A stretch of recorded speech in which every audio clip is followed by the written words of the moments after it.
All right, it's time now for Trending Now with Olamide Odekunle. Olamide, good morning. Good morning, Veronica. Good morning, Ibrahim. How are you doing today? Good morning. Great. So good. How are you? I'm very well, thank you. Excited to bring you trending stories, per usual. Absolutely. Take it I'm away. going to take it away. Good morning, guys. I like to say that TVC has a finger on the pulse and an eye on the street. And if it's trending, I am definitely going to be dissecting it on here. In our first story, a heartbreaking video of Prince Eniola Ojajuni, the national president of the Afenifere National Youth Council, pleading for his life, has sparked outrage and concern across Nigeria.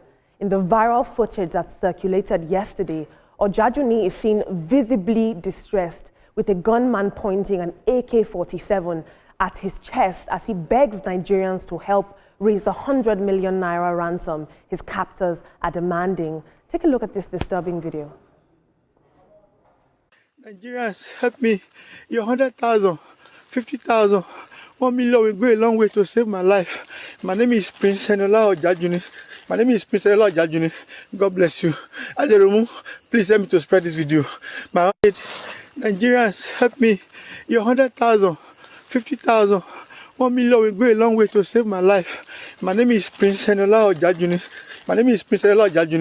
God bless you. Aderomu, please help me to spread this video. Bode Karaki Ojajuni, my big brother. Bensi Ojakaraki.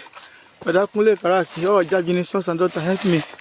Help me. They're giving me 3 p.m. tomorrow. They'll give me 3 p.m. tomorrow. That they will kill me.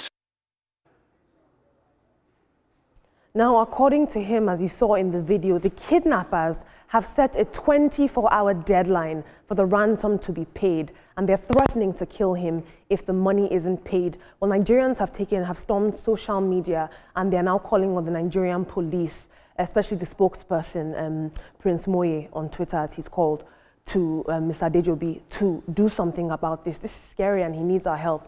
I'd love to take some tweets about this.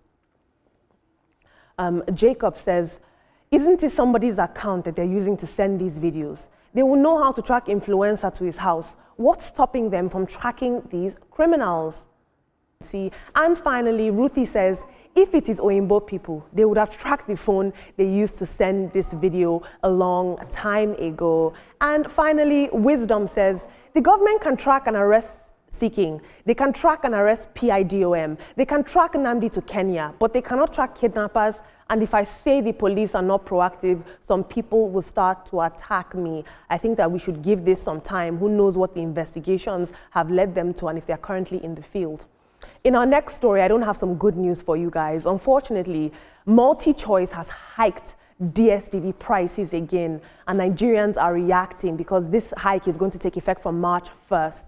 Nigerians will begin to have to dig deeper into their pockets as MultiChoice has announced another price hike for its DStv subscription.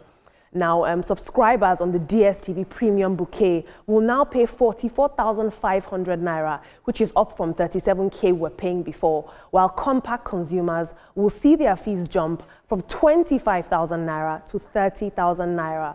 This latest increase, coming less than a year after the last price adjustment, has sparked frustration among Nigerians who are, of course, already battling rising inflation and a weakening naira.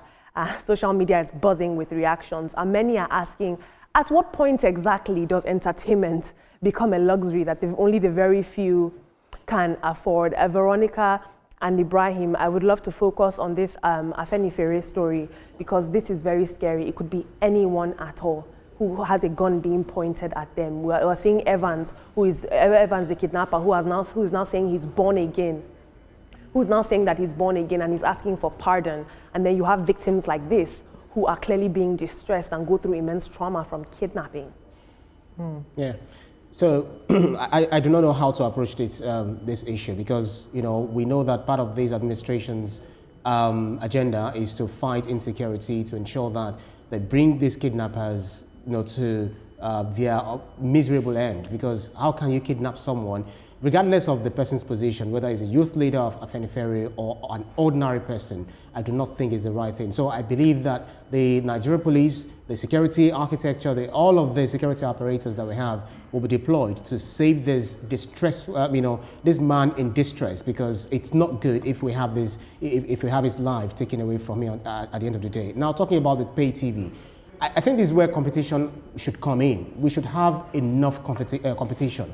They will say, yes, the prevailing economic circumstances, that's the reason they are. And they are doing this, even against the Senate, the National Assembly, asking them to halt the plan to increase the tariff hike. To hike the tariff. So, but then they went ahead. Now they are giving us another one.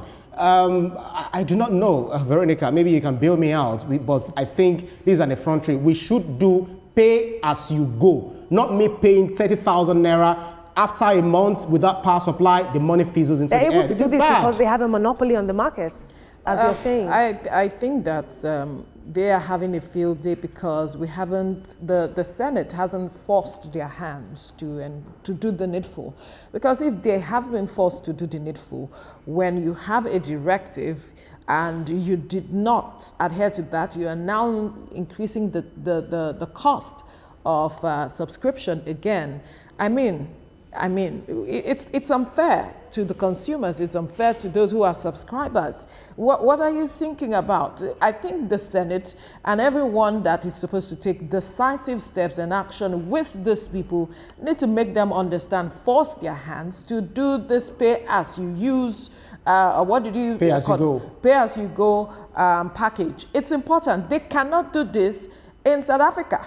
South Africans are even moving away from it, like they are moving en masse away from it. But they need to understand, as a country that have laws, we need to force them to do the needful. That is my own perspective. If government is not doing the needful to force them, then they'll keep increasing the cost. I think that the most enraging part about this is that the content on DStv is constantly being repeated. They have increased ads, increased content that goes away from what we like to watch. And they're now increasing their price. I'm not even interested in their content. It's not about DStv, it's not about my point is that if we're going to get more bang for our buck, right, there should be basis for it based on what you're giving us. That's if you choose to subscribe to them. But the government or the Senate, whoever it is that needs to force their hand to do the needful, needs to stand now with the people. Or perhaps we might need to be independent and boycott them.